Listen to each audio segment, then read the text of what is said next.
This is a view looking along the River Wear, which loops the castle and cathedral, and these are some of the buildings between the river and the city centre, and some new ones at the front, which were or are flats which have been there about 4 or 5 years now.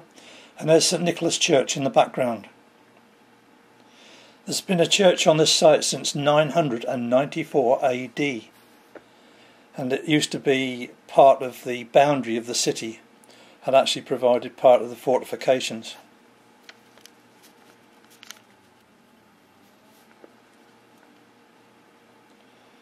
There have been various churches on this site.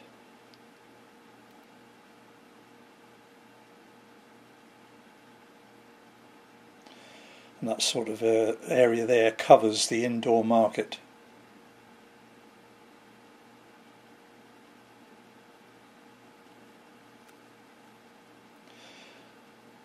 In 1858 the then church was demolished, and this church was built up from the foundations of the old one. And then a lot later, in fact as recent as 1980, there was a lot of internal alterations to the church. The idea was to make it somewhere that it could be used 7 days a week.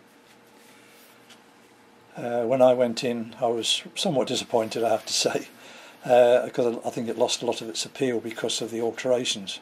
But practicalities, I suppose. Well, this is right in the market square in the centre of Durham.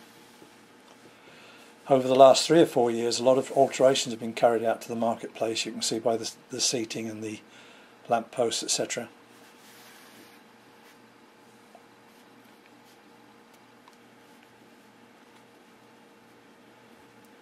And I'm scanning across.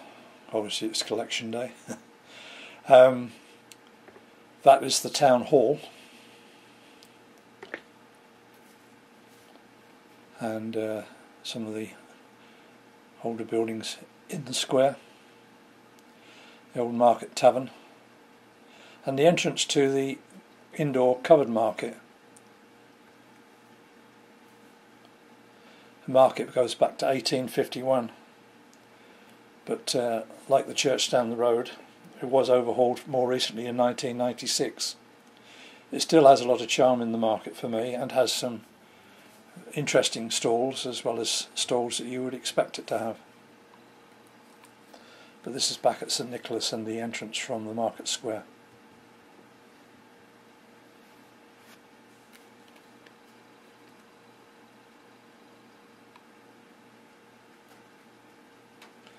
That's the entrance to the town hall, where I go for my area action plan meetings with the Durham City Council, talking about things like events and housing and all the things that you would normally expect, really, I suppose.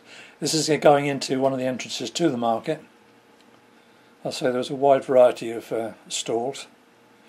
As you go into the market to the right, there's fish and other meat stalls. Then you get like greeting cards, and then there's a craft cabin and a health cabin and places like that. And if you're into buying guitars and other musical instruments and related items, you can go to that store. Curtains, etc. And this is looking at the market on the way out of the other entrance stroke exits. There's the crafty nook and a fruit stall on the left, and I'm backing out of the market now. And there's the other entrance, which is next to the town hall. The town hall is built over the top of the market, and it also includes the Guild Hall, which is where the meetings are held. Very historic room. Somewhat dark, I have to say, but quite old.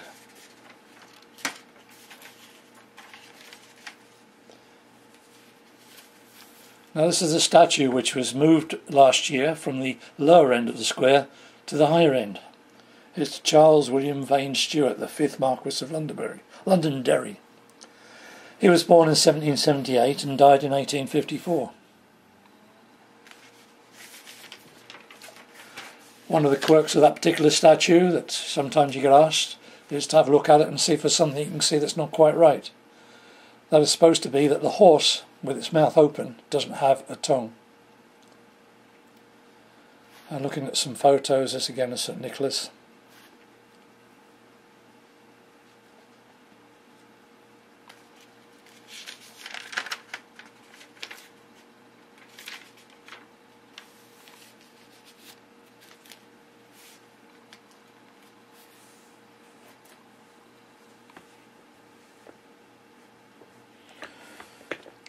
Behind me is the area of one of the main areas for entertainment in the evening, and the theatre and the cinema.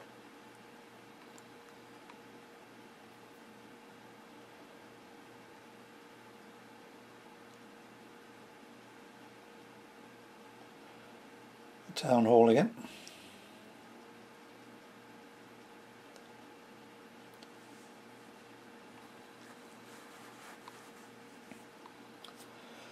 There's a statue again, and the plaque which tells you the things I mentioned plus a bit more, but a little difficult to read with it being a glazed surface.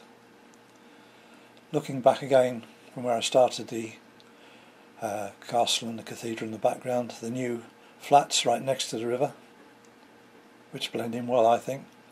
And this was the inside of St Nicholas Church. The seats are sideways on, so to the right would have been the altar.